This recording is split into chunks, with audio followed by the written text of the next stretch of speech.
So it's official. Your loved one has dementia.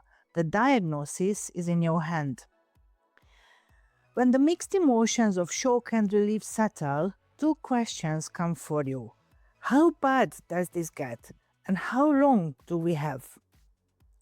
Nobody really answers them. So today I will. We are going to walk the whole arc of dementia. And by the end of this video, you will know what each stage looks like and the truth about how long you've got. If you're new here, I'm Zita, dementia educator, author, and 13 years in the trenches. I know the world of dementia from the inside, and I'm here to help. Now, you've probably already Googled it and found different models for describing the stages, 3-stage, 7-stage model, and you still feel confused. So let's clarify the basics. We need the stages because dementia is a complex equation with lots of variables. As it progresses, the care tasks will change because the symptoms will too. Some go, new ones appear. That's the nature of the disease. The brain keeps changing and the symptoms change with it. The stages are not rigid boxes, they are more fluid. Your loved one won't step neatly from one stage into the next overnight. They will rather drift. Some days they will seem to climb back out or plateau, then deteriorate again. That's normal. That's the nature of the disease. So, how long does dementia last? Depending on age and health, most people live 4 to 8 years after the diagnosis. A diagnosis in your late 60s can mean 10 years or more. In your 80s, often just 2 or 3. Alzheimer tends to progress more slowly than other dementias. Vascular dementia typically averages 3 to 5 years. But individual differences can be big. Today, for simplicity, let's use the 3-stage model.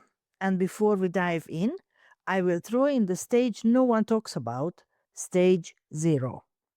Dementia didn't start on the day when your mom forgot to pay in the shop. It started decades earlier. Yes, decades. All research points to the same direction. A person can be actively losing brain cells to this disease for decades before they show a single symptom.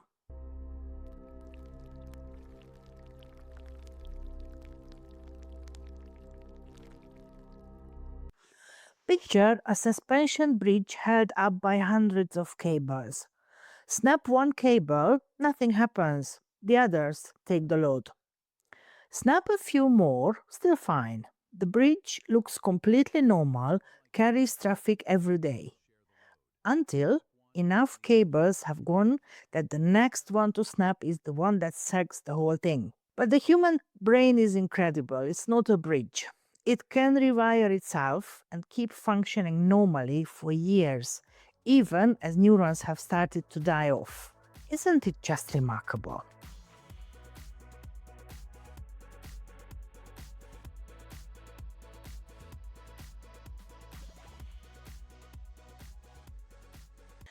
Right, let's dive into each stage. Stage 1. In this stage, the person may function normally, but the people around them start to notice slightly annoying things, like they ask the same question several times.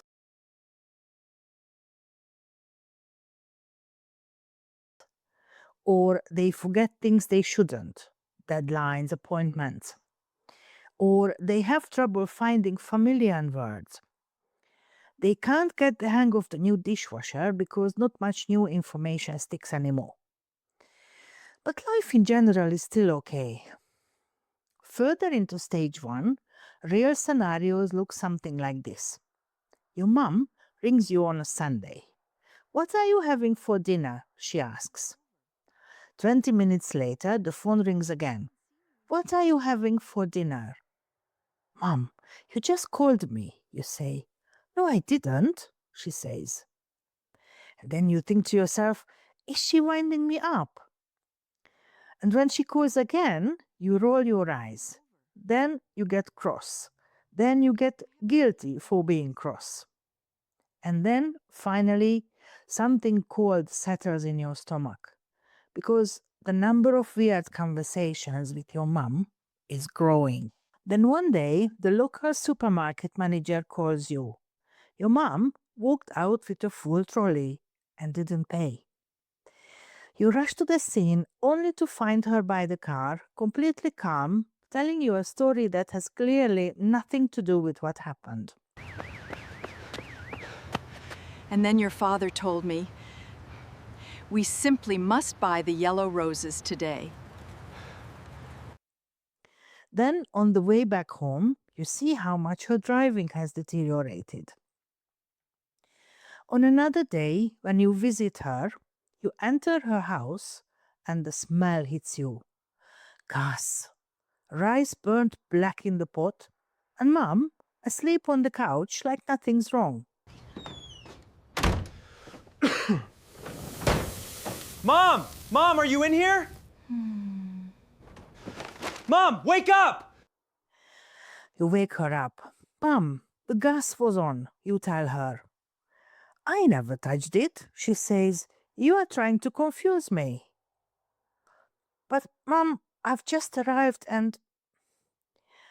But you can't deny it any longer. Mum's forgetfulness is next level.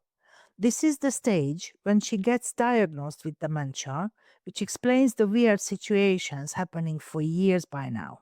In stage 1, your loved one still has their independence, but they will need a hand with things like money or medication.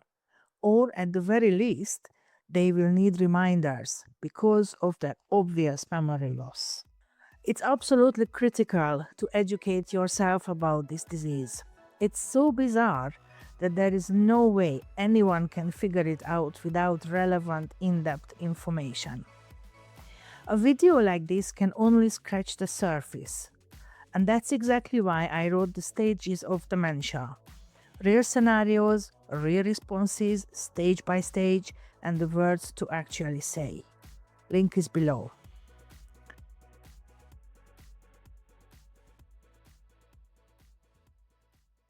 Let's talk about the longest and hardest part of dementia, the middle stage. The border between early and middle stage is that in the early stage, with some help, the person could keep their independence. In mid stage, that changes. If I wanted to sum up the middle stage, here is the strange truth of it. Because of the brain changes, the person is drifting further into another reality, where things look different, feel different, and they are convinced that's the reality. And the family has no idea that this other reality exists. Of course they don't. And that's the hard part, because the family has to juggle two realities, their own and that of the persons with dementia. So real life scenarios may look like this. Mom is pacing the hallway, saying, "He was here again. That man, he took my blue cardigan." You look around, doors locked, no man in sight, and you tell her, "But Mom, no one has been here." She gets angry. "Don't tell me what happened in my own house. I know what I saw." Or the classic, "I want to go home." "Mom, you are at home." Dialogue every family caregiver knows all too well. Think back to the bridge I mentioned earlier. In the early stage, a few cables were gone, but it held. Now in mid-stage, so many have snapped that the bridge has to be propped up from every side. And that propping up is everyday care. Cooking, washing, dressing, and trying to navigate difficult behaviors. In the mid-stage, the person will typically develop repetitive behaviors, saying or doing the same thing over and over again. Personal hygiene often becomes a major challenge. And unfortunately, at some point, you may have to face aggression, which is probably one of the most difficult symptoms to deal with. In this stage, your person will need help with everyday life, every aspect of it. The hard part is that the entire personality changes. And let's face it, not for the better. The person with dementia generally becomes more rigid. Cooperation gets hard. They insist on things that are so obviously unreasonable, no amount of reasoning helps. You took my money!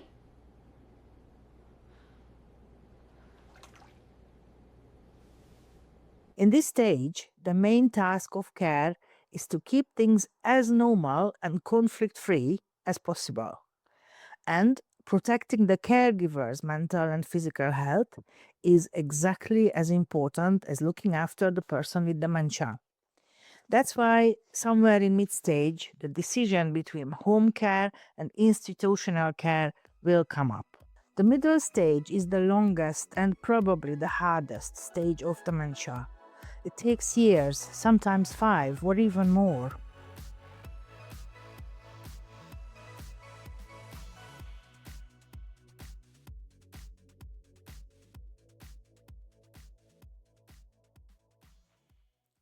The last stage often starts with a fall.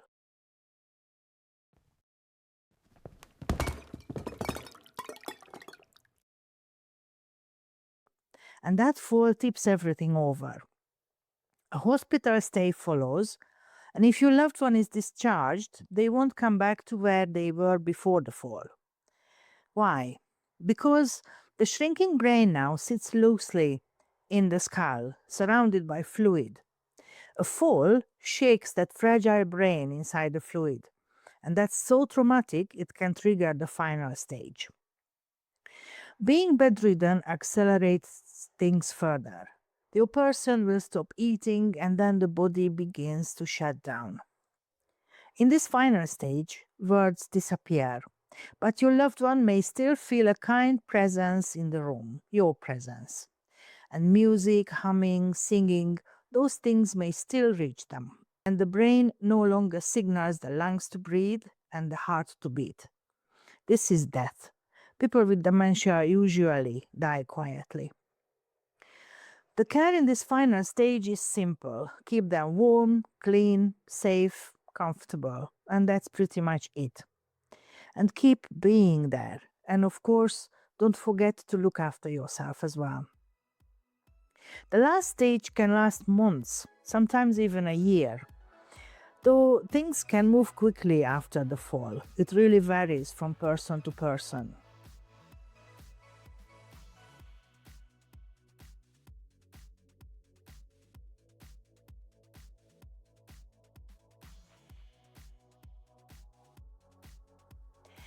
I'm sure you're starting to understand why it's so critical to understand dementia. Without relevant information, you will be baffled and utterly confused. To understand the dementia reality I mentioned earlier, watch this video. And if this video helped you, subscribe. There's a lot of life-saving information on the way. I see you in the next video.